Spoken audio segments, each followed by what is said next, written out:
নমস্কার বন্ধুরা, আজকে সুমিত্রার ঘর সংসারে রেসিপি হচ্ছে বিয়েবাড়ি স্টাইলের কলমি শাক ভাজা। আমি অল্প করে সর্ষের তেল নিয়ে নিচ্ছি, বাদামটা ভেজে নেবো বলে।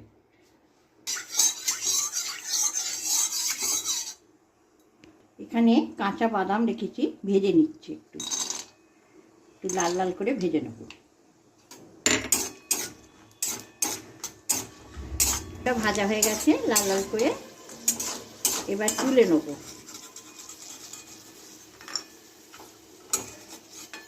একটু শুকনো লঙ্কা রেখেছি, একটু ভেজে নেব। শুকনো লঙ্কাগুলো কেটে নিলাম। লঙ্কাগুলো ভাজা হয়ে গেছে, আমি তুলে নেব। আমি 5 ফোড়ন দিয়ে দিচ্ছি, অল্প করে, একদম 5 ফোড়ন দিয়ে দিলাম। আমি রসুনগুলোকে থেতেও করিনি, গোটা গোটা রেখেছি, দিয়ে দিচ্ছি। এর জন্য বেশ ভাত দিয়ে মেখে খেতে খুব সুন্দর লাগছে। একটু লাল লাল করে নিয়েছি, বেশি লাল করিনি, হালকা লাল করে নিয়েছি। এবার আমি শাকগুলো দিয়ে দিচ্ছি।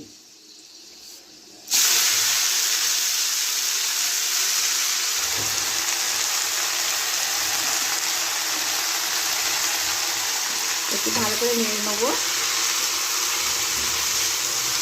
এই শাকটা বিয়ে বাড়ির স্টাইলে করছি। এটা বেশ বিয়ে বাড়িতে শাক ভাজাটা ভাতের সাথে দেয়, খুব ভালো লাগে খেতে। 1 চামচি নুন দিয়ে দিলাম, 1/2 চামচি হলুদ গুঁড়ো দিয়ে দিলাম। হলুদটা যে যার মনের মতো দিতেও পারেন, না দিলেও হবে।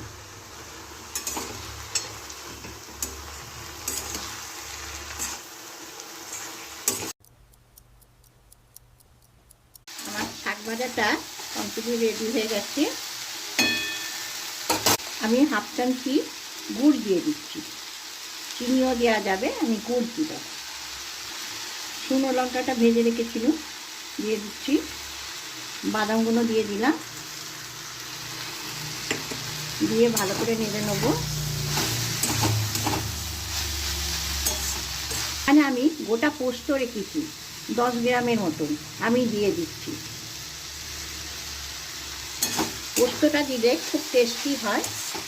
রেসিপিটা আপনাদের যদি ভালো লাগে আমাকে সাবস্ক্রাইব করবেন, লাইক করবেন, কমেন্ট করবেন। সবাই ভালো থাকবে, সুস্থ থাকবেন। আমার রেসিপিটা কমপ্লিট রেডি।